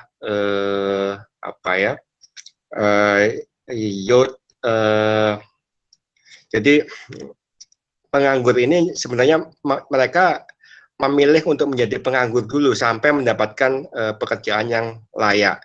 Jadi mereka tidak mau masuk ke pasar kerja, tapi akhirnya hanya bekerja asal-asalan. Jadi biasanya mereka berasal dari background ekonomi keluarga yang cukup mapan. Jadi mereka ada semacam luxury unemployment. Jadi mereka jadi penganggur, tapi sebenarnya itu luxury karena dia belum mendapatkan pekerjaan yang seperti yang dia butuhkan. Dia tidak mau menerima pekerjaan apa saja. Jadi atau istilahnya adalah choosy youth. Jadi pekerja usia muda yang pilih-pilih. Jadi tidak mau masuk ke pasar kerja tapi asal mendapatkan pekerjaan apa saja, tapi dia lebih memilih untuk jadi penganggur dulu, meskipun itu harus menunggu 1 atau 2 tahun, tapi setelah 1 tahun itu dia berharap akan mendapatkan pekerjaan yang pas. Jadi itu ada 2 masalah utama di Indonesia. Yang pertama adalah mismatch tadi, yang kedua ada kondisi yang cukup menarik, ternyata pekerja pendidikan tinggi ini choosy, jadi dia suka pilih-pilih ya. Jadi sebelum dia mendapatkan pekerjaan yang pas, dia lebih senang menunggu sampai ketemu pekerjaan yang dia inginkan ya.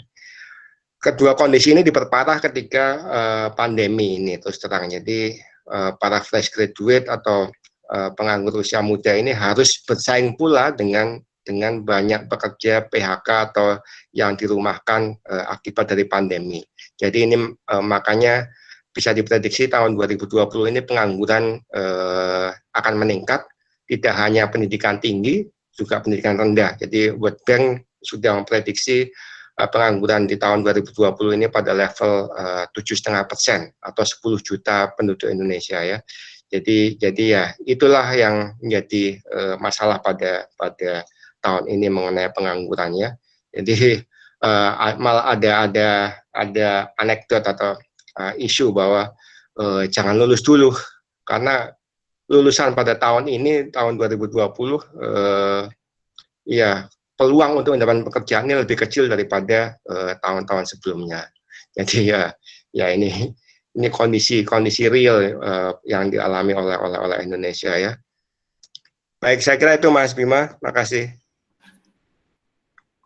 Baik, terima kasih banyak atas jawabannya, Prof. Mungkin dari Mas Reza ada tambahan lagi mengenai pertanyaan dari Saudara Rizky. Ya saya mengamini apa yang tadi diutarakan Prof. Devanto gitu, dan memang menarik ya penelitian tadi itu bahwa lebih baik nganggur dulu, tapi itu dengan catatan itu yang punya pendapatan ya, yang mungkin orang tuanya punya pendapatan pendapatan menengah ke atas gitu ya, yang menengah ke bawah itu apapun jadinya dikerjain gitu. Bahkan miris gitu ketika saya dengar salah satu, saya nggak usah sebut namanya, salah satu, dan mungkin ini tanpa mendiskreditkan posisi ini atau jabatan ini, enggak sama sekali. Siapapun memang bisa masuk ke situ. Salah satu alumni kita gitu ya, alumni BEM juga, atau saya nggak tahu fenomenanya di Malang mungkin banyak, itu berprofesi upah hariannya ngambil dari ojek online, ya kan? Itu kan menunjukkan mismatch sebenarnya, mismatch yang real yang ada di depan mata kita. Makanya kalau mungkin kita punya ada fenomena mismatch seperti itu, kita itu anak-anak ekonomi dan bisnis gitu ya. Jadi teman-teman itu diharapkan juga punya inovasi-inovasi, memperluas kesempatan kerja, gitu. Perluasan kesempatan kerja untuk menyerap teman-teman kita gitu ya, yang memang secara kualifikasi itu belum dapat diterima di pasar kerja gitu. Sehingga mereka harus diwadahi lewat sektor, meskipun itu sektor informal ya. Meskipun itu sektor informal, tapi masih bisa dapat income gitu. Jangan sampai sama sekali sulit untuk bisa bertahan hidup, sulit untuk bisa dapatkan income. Gitu. Nah itu dia yang jadi tantangan kita. Jangan sampai bonus demografi usia produktif kita itu justru menjadi petaka demografi karena tidak adanya chance untuk bekerja secara layak, seperti itu ya. Kerja layak itu juga harus ditunjang dengan jaminan sosialnya. Berapa banyak sih pekerja kita yang sudah masuk dalam sistem jaminan sosial? Kalau formal mungkin diwajibkan oleh perusahaannya. Yang informal gimana? Kalau ada kecelakaan, kalau mereka nggak jadi peserta, itu siapa yang mau bayar? Segala macam itu. Nah, itulah yang sekarang ini semuanya itu sedang di-reform. Bahkan termasuk jaminan sosial juga bukan diwajibkan ya, diprioritaskan untuk PBPU, penerima pekerja bukan penerima upah. Artinya pekerja mandiri, pekerja lepas. Teman-teman milenial tuh kan banyak sekarang trennya nggak ngikutin waktu kerja ya. Nggak 8 jam, nggak jadi jam 9 sampai jam 5, jam 6 gitu. Mungkin nggak banyak juga yang pengen ngambil kerjaan kayak saya gitu loh. Nggak ada waktu istirahatnya gitu kan. Tapi kreativitas yang bermain di situ. Ya kan, kreativitas itu yang bermain dan bisa menciptakan lapangan pekerjaan. Nah, itu yang paling penting sebenarnya.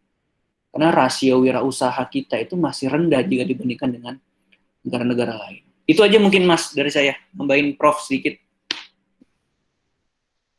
Oke, terima kasih jawabannya Mas Reza. Mungkin dari Saudara Rizky, apakah jawabannya sudah cukup atau ada tanggapan lagi?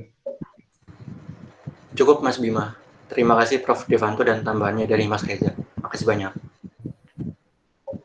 Oke, baik. Selanjutnya lanjut ke penanya ketiga. Mungkin dari teman-teman apakah ada yang ingin bertanya kembali?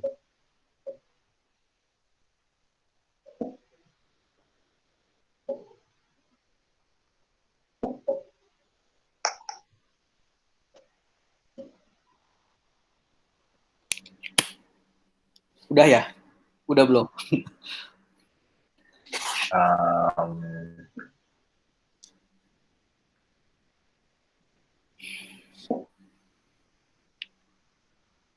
Oh ya, ada pertanyaan lagi.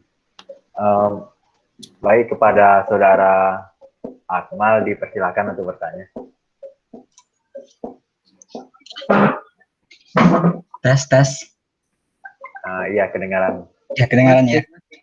Oke, izin bertanya Prof dan juga Mas Reza. Melihat tren sekarang kan Indonesia ini kan terklasterisasi ya kalau dari segi sektor tenaga kerja.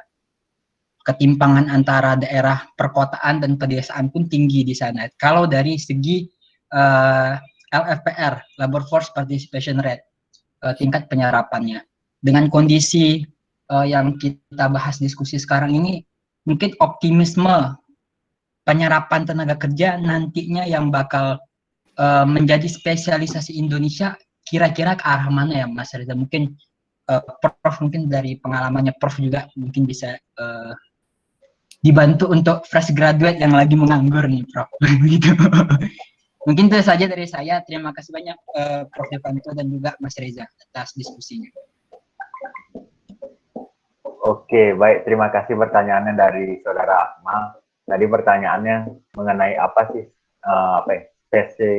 spesialisasi pekerjaan yang kira-kira akan cocok kepada tenaga kerja di Indonesia di masa yang akan datang. Mungkin dari Mas Reza, dipersilakan untuk menjawab terlebih dahulu. Ya, memang kalau kita ngelihat spesialisasi itu ya, analisis itu selalu pasti ada. Di Kemenaker tuh ada proyeksi jabatan, proyeksi pekerjaan yang akan timbul, bahkan di internasional juga banyak adanya reformasi industrial revolution 4.0 itu nanti bakal ada pekerjaan yang walaupun ada sektor-sektor yang mungkin akan redup, tapi juga ada pekerjaan yang nanti akan tumbuh gitu. Tapi menurut saya itu semuanya dinamis, sangat dinamis sekali sektor di ketenagakerjaan, karena dia itu mengikuti, karena kalau ketenagakerjaan itu adalah sisi dia ada di sektor hilir ya. Ketika hulunya itu tidak berkembang, maksudnya dari sektor usahanya itu tidak berkembang, apapun sektoralnya itu tenaga kerjanya pasti akan lepas kemana-mana, akhirnya masuk ke sektor informal lagi. Nah, Mas Akmal, saya nggak bisa memberikan saran yang spesifik ya. Tergantung memang dari demand tenaga kerjanya, sektor tenaga kerjanya itu apa, gitu, dan keahlian yang dibutuhkan itu seperti apa. Ini makanya pemerintah nggak bisa bekerja sendiri. Tentu harus ada support dari pemerintah daerah, ada support dari dunia akademisi, dan kita selalu berkolaborasi ya, terutama dari sisi dunia usaha, dunia industrinya itu sendiri. Nah, kalau saya melihat potensi lokal yang ada di sekitarnya Mas Akmal itu apa? Saya balik lagi karena semangatnya generasi milenial itu masih meletup ya, dan saya percaya bahwa proses thinking creativity-nya itu masih sedang berada di titik optimalnya gitu. Kenapa kita nggak coba untuk cari cari usaha sendiri gitu. Kita coba cari usaha sendiri bareng teman-teman kita, bikin usaha dulu aja gitu. Bikin usaha bareng. Ini lagi situasi pandemi ya, karena situasi memang kalau laporan lowongan kerja yang masuk ke Kemenaker itu masih ada. Nggak jauh-jauh semuanya dari IT, software engineering, data analysis, teknik software, terus semuanya ngomongin IT. Semuanya ngomongin IT, tapi menurut saya yang paling bermanfaat itu adalah ketika kita punya kontribusi di daerah kita masing-masing, punya karakteristik lokal karakteristik dari tempat kita bernaung itu apa sih sebenarnya gitu. Misalnya di sektor perdesaan itu di sekelilingnya itu punya lahan nganggur atau lahan masih tidak terpakai, bisa kita gunakan.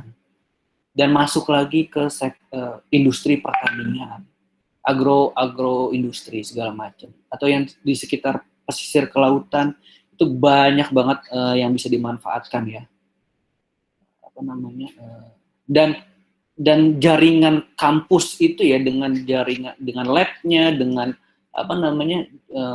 banyak penelitian masyarakatnya, itu menurut saya membantu banget buat teman-teman berkembang gitu. Jadi ya itu, kalau misalnya bertanya spesialisasi apa, semuanya ngomongin masalah digital, udah itu aja dah sekarang.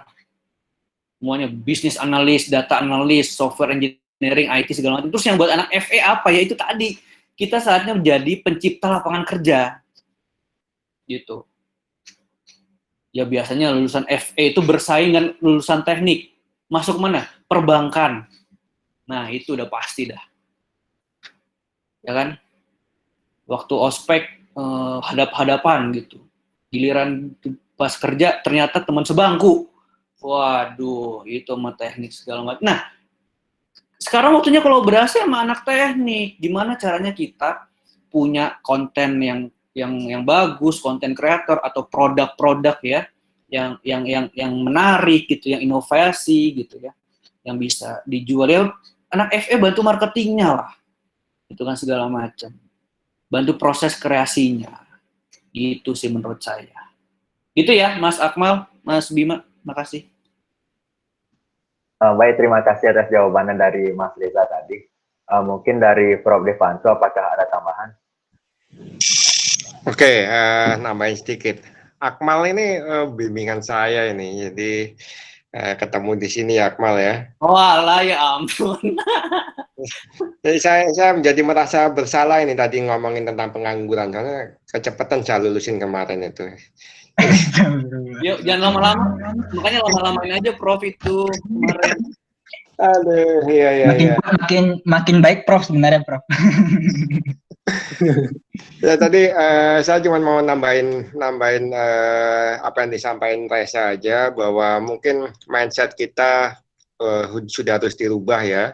Jadi dengan adanya pandemi ini membuka mata kita, ternyata pekerjaan itu nggak seperti yang dulu-dulu, seperti labor intensif sudah mulai jarang. Gimana mau intensif, kita harus jaga jarak, PSBB dan lain-lainnya. Kemudian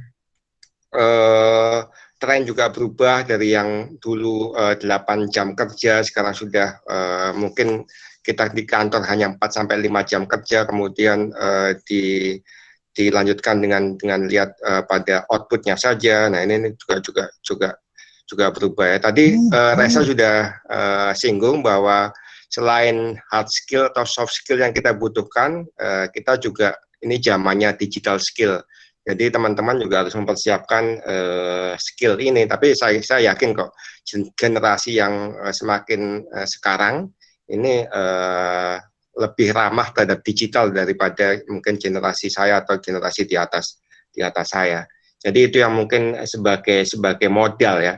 Kemudian yang kedua, dari pandemi ini kelihatan tren yang menarik. Jadi kalau tadi Akmal sempat membandingkan antara desa kota ya. Jadi kalau dulu kota ini merupakan pusatnya ekonomi. Jadi semua orang akan ke kota.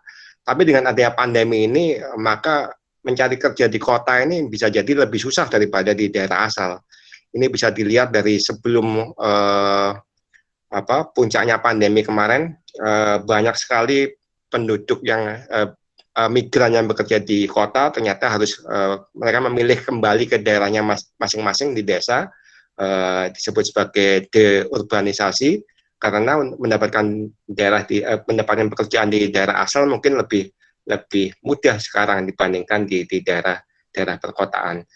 Nah, ini juga ternyata juga di negara-negara maju juga demikian. Jadi daripada bekerja di kota, kemudian di situ ada puncaknya pandemi ada di kota, mereka lebih memilih bekerja dari remote area, tapi dengan skill-nya digital, mereka bisa tetap mengakses apa yang ada di daerah perkotaan. Saya kira itu tren-trennya sekarang ya. Kita nggak tahu ini pandemi ini akan berakhir sampai kapan.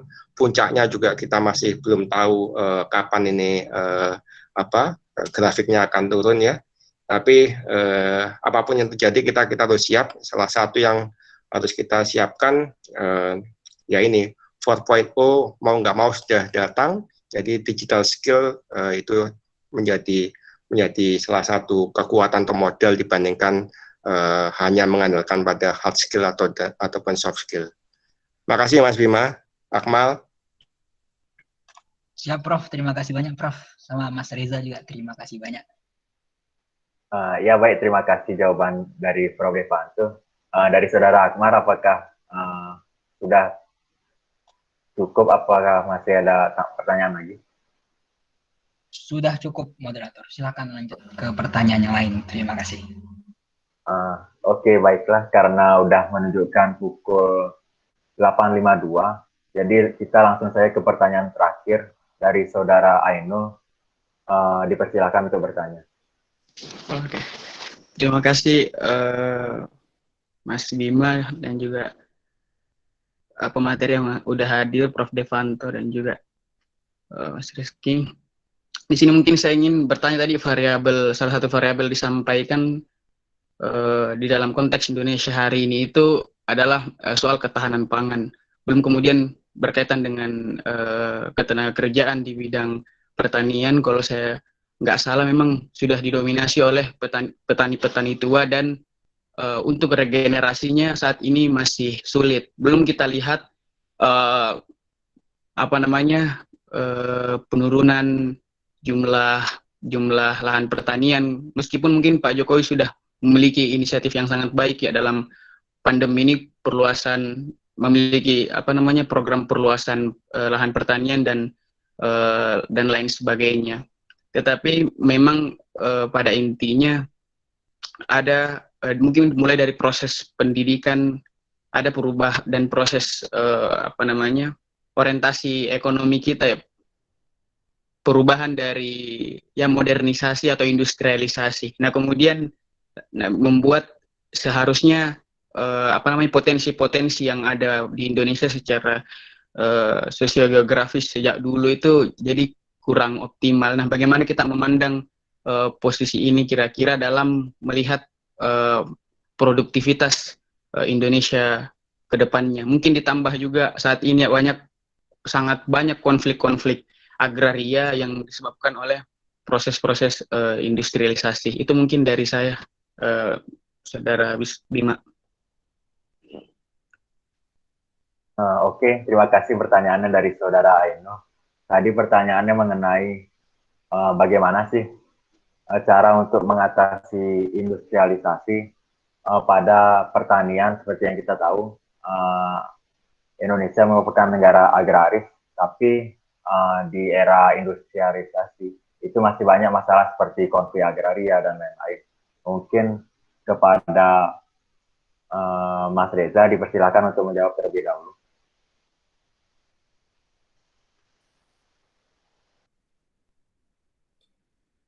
Ya, sorry. Ya, makasih Mas Mas Ainul ya. Tadi salam kenal Mas Ainul. Saya sangat sepakat memang isu-isu mengenai konflik lahan itu masih mengemuka hingga sekarang karena itu tadi banyak konversi segala macam. Dan di arahan presiden itu sudah jelas bahwa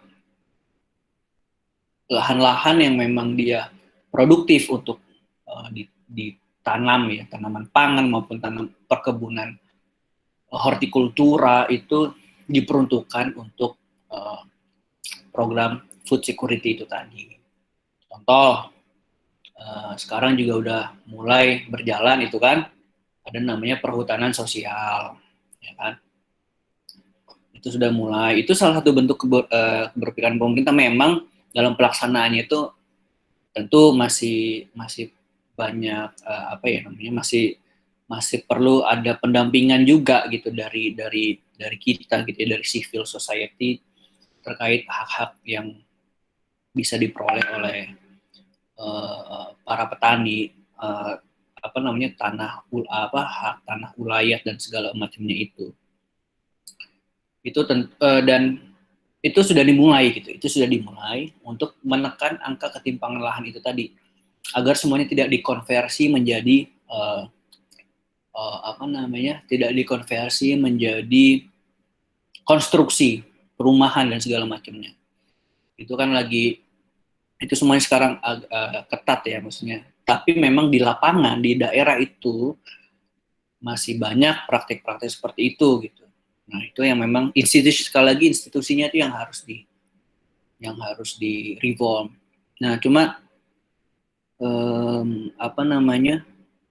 saya mungkin concernnya ke para sahabat-sahabat kita itu ya, teman-teman kita yang perlu balik lagi dan berminat lagi bukan menjadi petani ya, artinya gini, jadi petani milenial gitu loh.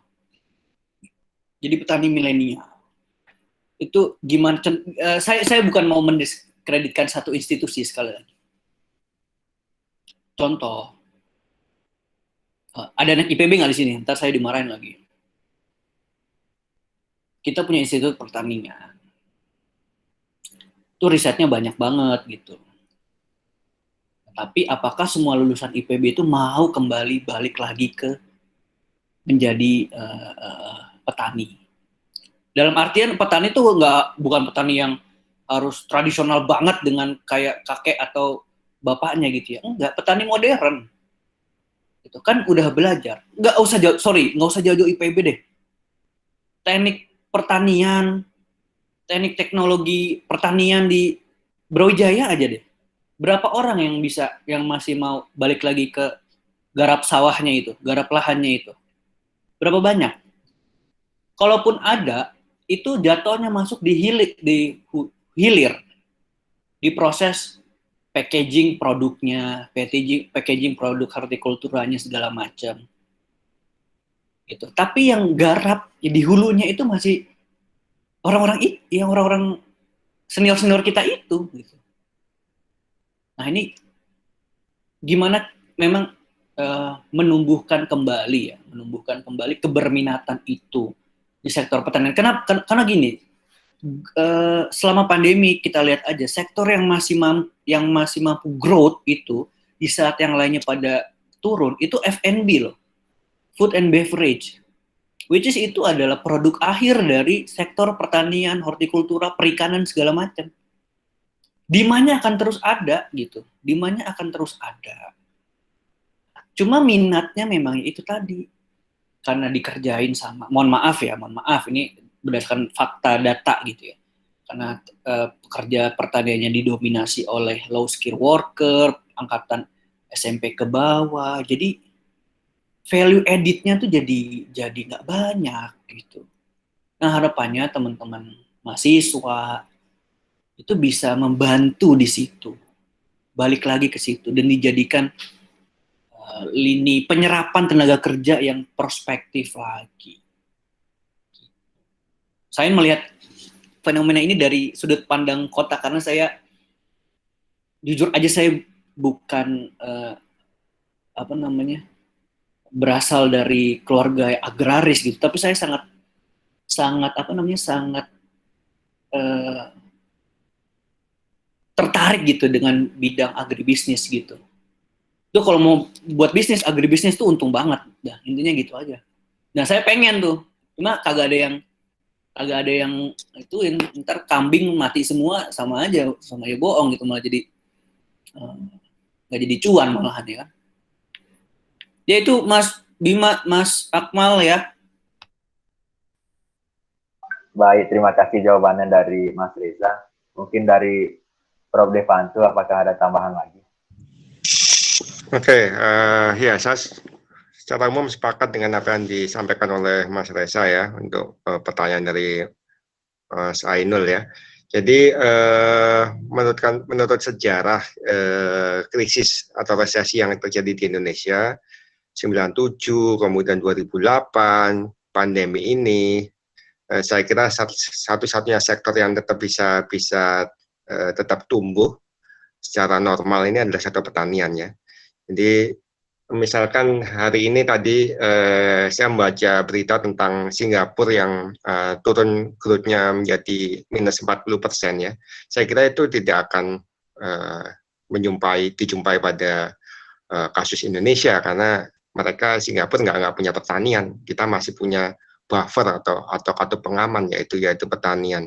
Jadi saya kira sebenarnya ini COVID ini membawa sebuah momentum ya bagi kita untuk menilik kembali sektor pertanian sebagai bidang dasar daripada ekonomi Indonesia. Nah, sekarang tadi udah disinggung oleh Mas Reza bagaimana meningkatkan nilai tambah daripada sektor pertanian ini ya.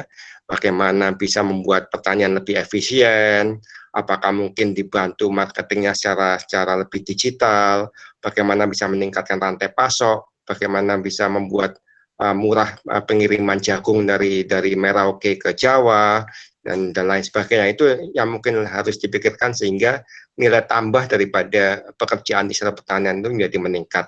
Tadi sempat disinggung istilah-istilah seperti apa tadi, petani milenial atau petani modern. Saya kira itu yang harus menjadi masa depan pertanian Indonesia ya. Saya kira itu Mas Bima, terima kasih. Oke, terima kasih jawabannya dari Prof. Devanto. Mungkin dari Saudara Ainul, apakah ada tanggapan?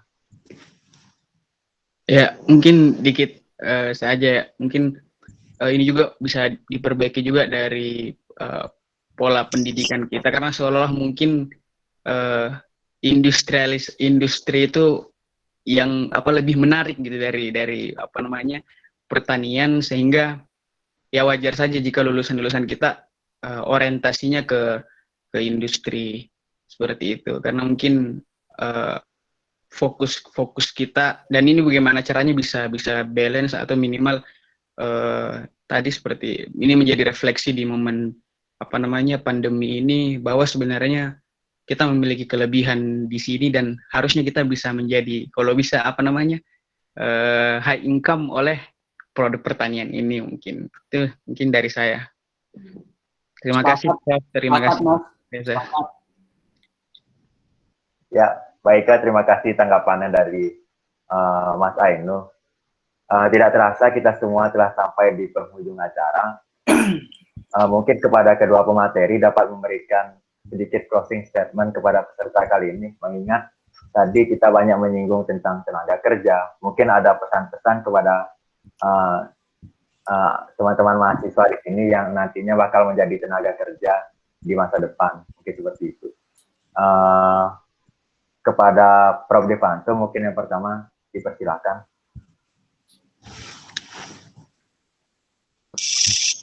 Tidak harus jadi tenaga kerja ya, tapi juga seperti yang Reza sampaikan tadi harus bisa menciptakan lapangan pekerjaan atau memberikan lapangan pekerjaan bagi yang lain.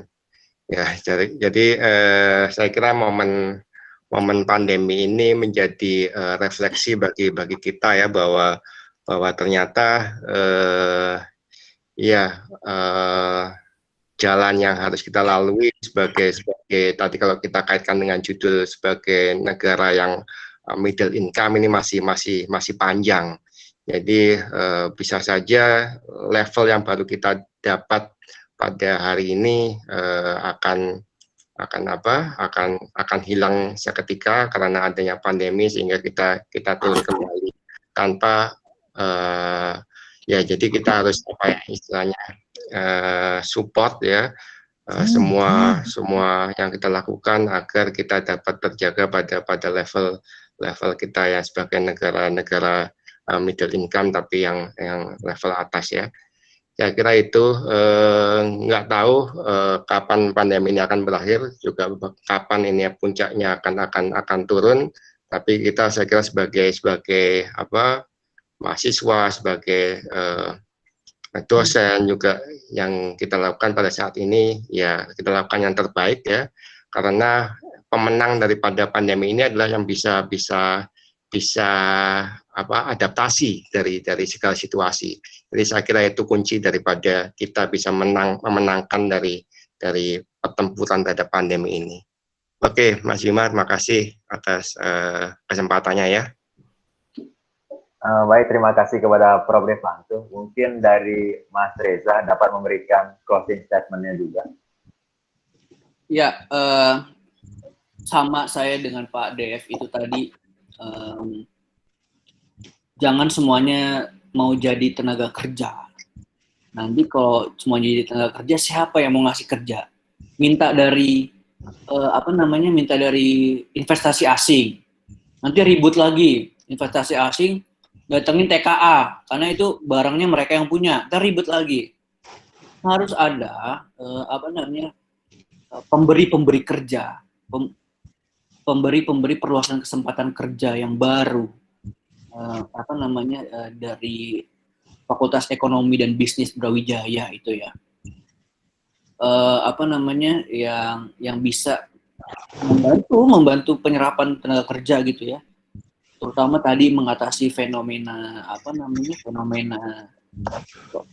teman-teman muda kita yang tidak bekerja, tidak bersekolah dan segala macamnya ya. Saya mumpung teman-teman ini masih di BEM gitu ya, masih punya akses untuk memberikan pengabdian kepada masyarakat, punya ngasih value added ke masyarakat gitu, ini dimanfaatkan sebaik mungkin agar nanti jadi bekal kemudian, baik nanti mau jadi tenaga kerja, menjadi pekerja maupun menjadi pemberi kerja gitu ya. Baik tentunya tenaga kerja yang punya match dengan dunia industri. Dan saya mendorong teman-teman, ini kaitannya juga nanti ke middle income nih gitu, maksudnya ke upper middle income, bahwa kolaborasi itu penting gitu. Pemerintah itu selalu membuka diri dengan banyak sivitas akademika, banyak dunia usaha dan dunia industri tidak menutup diri agar selalu bekerja sama. Kita bareng-bareng. Nah, teman-teman mahasiswa di FE juga harus bisa kolaborasi dengan teman-teman dari jurusan atau fakultas yang lainnya. Saya mendorong itu. Jadi politiknya itu politik membangun.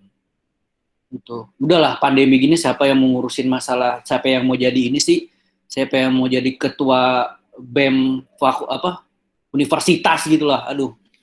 Tapi lebih banyak produk-produk yang dihasilkan oleh teman-teman, kolaborasi lintas fakultas, lintas jurusan untuk menciptakan sebuah kreasi-kreasi baru. Seperti itu. Itu nanti akan mendorong innovation index kita, maksudnya ke situ loh, gitu kan. Kalau di bidang pertahanan di pangan, mendorong ketahanan pangan kita, seperti itu. Mungkin itu saja. Terima kasih dari saya. Salam sungkem buat Prof. Devanto dan salam hormat untuk teman-teman semua.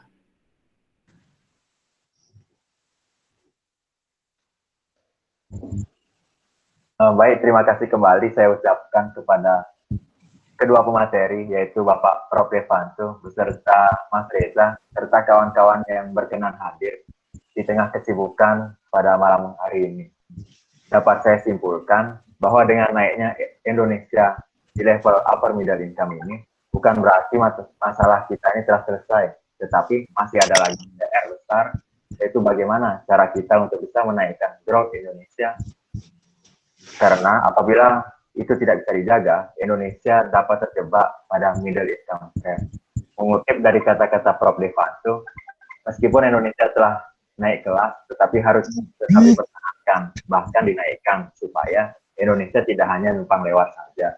Serta tadi dari kedua pemateri juga telah menyampaikan bahwasanya harapannya kepada teman-teman sekalian nanti dapat menjadi pembuka lapangan kerja, bukan hanya menjadi tenaga kerja saja, tetapi dapat menciptakan lapangan kerja itu sendiri. Dan mungkin kepada teman-teman yang baru bergabung dapat mengakses press release dari rapat DPR pada hari ini di akun sosial BEM FEB UB yang akan segera rilis ke depannya. Dan saya selaku moderator minta maaf jika ada perkataan dan perbuatan saya yang sekiranya kurang berkenan di hati kawan-kawan sekalian. Karena tadi saya buka dengan doa, alangkah baiknya juga kita tutup dengan doa. Berdoa menurut agama dan kepercayaan masing-masing, berdoa dipersilakan.